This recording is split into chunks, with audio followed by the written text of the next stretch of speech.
Another week, another episode of Retrospective. Hello, I'm Space Tomato, and I am here to guide you through some info from last year to see what kind of progress we've made on it. From ship audio alert systems, to everybody's favorite Tessa Bannister, to the next system that's going to be added to the verse, etc., etc. We got plenty to go over. September 3rd through 6th, 2018. Let's go. Starting off with Calling All Devs on September 3rd, our first question is for David Haddock, Director of Narrative for Squadron 42 and Star Citizen, with a simple request for Tessa Bannister, somebody that we all loved and miss from way back in the pre-3.0 days. Now, Tessa, you could say, was the first mission giver in Star Citizen, and it wasn't just that her missions were interesting or fun that made her so loved. The voice acting was great, and the dialogue represented a friendly and fun character at a time when the verse was not very well populated. We were able to get plenty of missions through Tessa, usually beginning with something like this. Just when you start to forget that space can be pretty terrible, you hear something like this. Help! I need help! Please! Anybody hurry! I'm sending you their location. These missions would usually play out pretty basically and, wouldn't vary too much, but they did represent a good amount of entertainment at the time, and like I said, she was the one and only mission giver that really gave you a handful of missions to take up your time. Now don't be surprised if you recognize that face. Check this out. Hey, finish the work on your scanner. It should help you track down that missing ship. Fly safe. Yeah, that's right. The actor for Tessa Bannister, Sophie Wu, actually plays a part in Squadron 42 as a ship systems specialist. Webb, what's the word on scanner upgrades? Just finishing, sir. We should be better able to handle the interference from the coil now. Well done, Webb. Hopefully... So, at the very least, we know we'll be getting some more of Tessa's Bannister banter in the form of a cheeky ship engineer in the next couple of years with Squadron 42.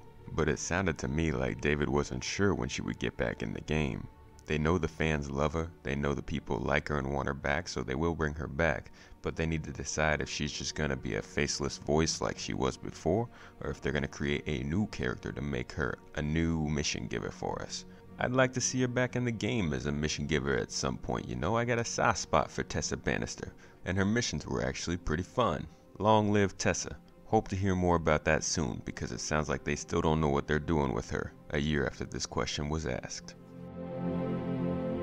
Next up is Vehicle Pipeline Director John Crew, and he's actually got two questions to answer. The first question is essentially asking if we are going to get an audible alarm that plays ship-wide whenever another ship comes within the vicinity of our own ship. Ship. So according to John, the current implementation of these alarm sounds only plays in a 2D aspect, so whenever you hear Mr. Aegis guy come in and go, "Contact! Contact! Contact! Contact! Contact! Contact!" that sound's just coming out of the base of your seat right now. What they want to do is have these sounds come out of the other speakers in your ship so that you don't have to worry about being in your cockpit for this kind of stuff to come up. This would tie into your Mobiglass as well as other MFDs that are displayed throughout the ship so that you can see at a quick glance what's going on. These MFDs would include other features such as showing alarms, showing warnings, letting you vent the gravity, turn off the atmosphere, turn off the lights, the power. It's the overall security MFD. And while not every screen in the ship will have that functionality, that was just one example of the type of MFD that'll probably be able to play these alarms for you throughout the ship. Speaking of this security panel, this is also the place that you'll be able to vent the atmosphere in your ship, which is the next question that was asked. This question was asking if we were going to have alarms to let us know when a room or cargo bay would be depressurized. You can imagine if that weren't the case, there'd be some pretty awkward accidents that might occur. Now, of course, that is the plan, but the current implementation of atmosphere in ships can be a little bit sketchy.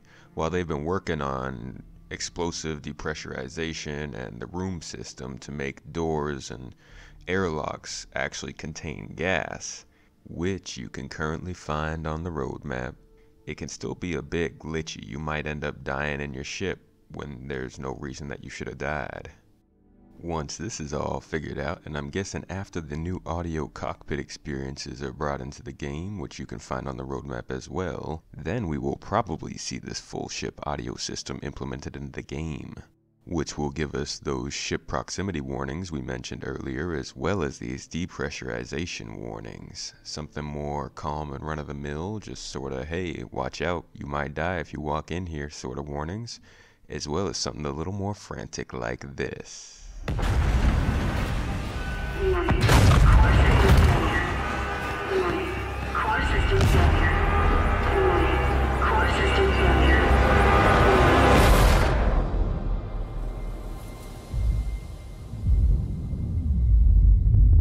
No real info on these systems has come out since then, but those cockpit improvements I mentioned are coming out at the end of this year, so expect some more information on this in the lead up to that update. It could be coming sooner than the current roadmap suggests. The next question is going to Director of Star Citizen Live, Todd Pappy, who was actually in the same room as Jared, so he made his way over to do the questioning in person. And he eventually got there. Okay, so this question is a fun and important one that they didn't have an answer for at the time, but we've seen some leaks, and they might be giving us some info on it at SitCon this year. Where is the first jump point going to take us out of the Stanton system? Now let's go ahead and jump on over to the star map for this one. Now obviously the best systems to pick for the next system are going to be the ones connected to Stanton. So the first option would be Pyro. Connected by a medium jump point, Pyro is most well known for its major piracy and crime, has 6 planets but no major landing zones. Magnus is connected by a large jump point. It has 3 planets, one of which is the headquarters of Drake Interplanetary. Terra over here, which is also connected by a large jump point, is what some believe should be the center of human civilization, though that is a controversial topic, best saved for another video. Now we've also got the Nyx system over here, which is actually the real resting place for Delamar, which is in-game right now, but was used as a small testing bed in the Stanton system until the alpha phase is over. Now the Nyx system itself would not be too difficult for them to make. While Delamar is the main landing area in the system, they've got a lot of the work already completed for the system. There's only 3 other planets and 2 asteroid belts that they would need to form. This would not be too difficult if they were to depend on their procedural generation tech. Nyx also has 6 jump points, which allows them a lot of space to expand from if they do go that direction. And while it's not connected to Stanton, I think it's an easy addition for them. The Pyro system's got 6 planets that need to be built out. However, they've got nothing on those planets, so they would be pretty easy to knock out with procedural tech as well. You need a little bit of molten magma to throw in there, but for the most part, Pyro could be an easy bet as well. Now they've got a space station there, Ruins Station, which is mostly run by outlaws, but that would be the highest populated space in the Pyro system and the biggest challenge for them. Magnus, on the other hand, has got 3 planets, but one of them does have a landing zone. This landing zone is run by Drake Interplanetary, so it's got to have a lot of work put into it, and it will be a bespoke location. So that's also going to take a lot of work to get done. And speaking of a lot of work, I won't even put Terra in the running because that is a vast amount of work for a single system to get done. Now, in the beginning I did say it would most likely be a system connected to Crusader, but instead I think it'll be a system that doesn't take as much work, like either Pyro or Nyx. Now it is time for Around the Verse on September 6th. We're going to take a look with Chris Campbell, lead lighting artist, at the residential areas of Lorville and the Habs that surround it. Chris took us on a quick tour to show us the different areas in this general location that were highlighted by the lighting, showing where you could or could not go, and trying to draw your attention by showing distinct lighting patterns in certain locations. He also showed a little bit of alternative lighting for the actual Habs themselves. I personally think that the Lorville Habs are the best implemented in the game so far, and I'm hoping that they are dethroned by the Microtech Habs, and then after that by the Crusader Habs, because our Corps Habs were quite similar to Hurston's. I want to see some more variety there like we've seen in the concept images. So while we haven't seen much development on Habs since then, cross your fingers and look forward towards Microtech's Habs in the next quarter. Next, we saw some concept art for our Corps Moons, Lyria and Walla. The concept art, as always, is an exaggerated representation of what we'll be getting in the game, and as you can see from the game's models, the general feeling that you get from the moons did not quite translate one-to-one.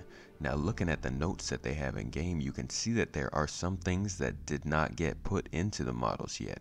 Things like cloud coverage, snow, and ground level fog tech. This is something I think is going to add a lot at least to Lyria, so we're going to have to wait and see if they get improved in the future, because the concept art had them looking a little more exotic and extraterrestrial than what we got in the game. Next, we dropped by the desk of props artist Joel Phelps to check out the design process of the drop-off lockers used for cargo missions in the game.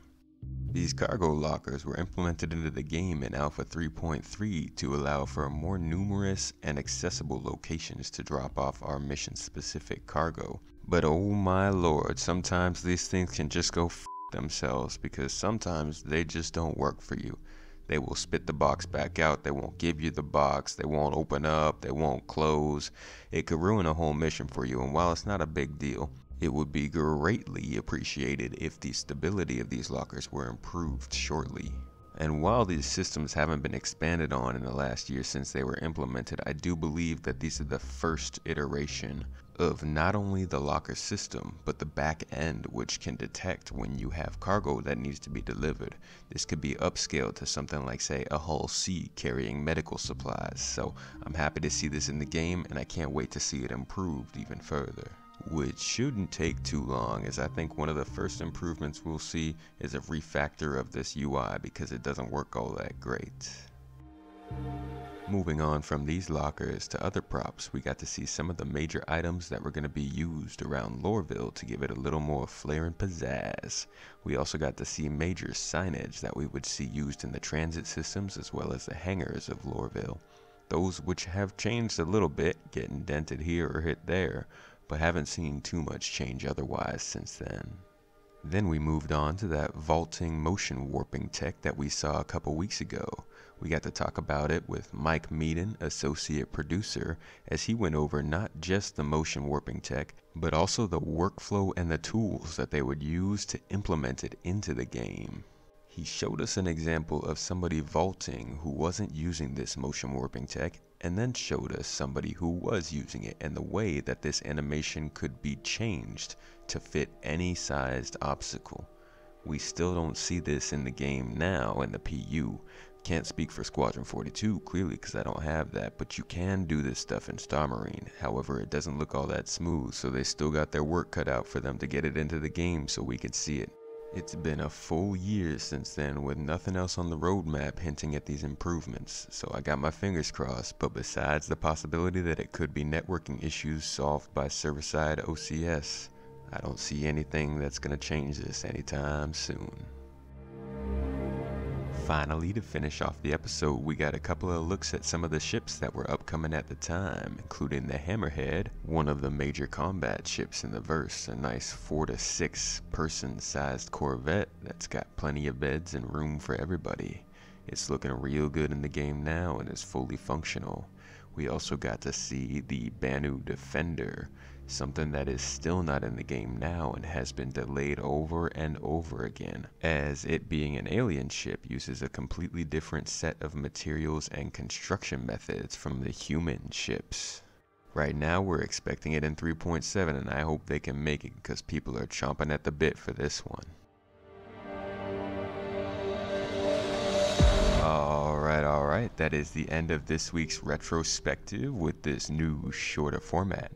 I want to thank you for watching like always and ask you to tune in next week We're going to have a couple of good questions in Calling All Devs, including how planets are going to work at scale, how interior customization is going to work for ships, and then we're going to go ahead and look at audio focus for our conversations with NPCs, and check out the ways that NPCs are supposed to be landing and taking off with their vehicles at Lorville. Yeah, forgot about that little feature, didn't ya?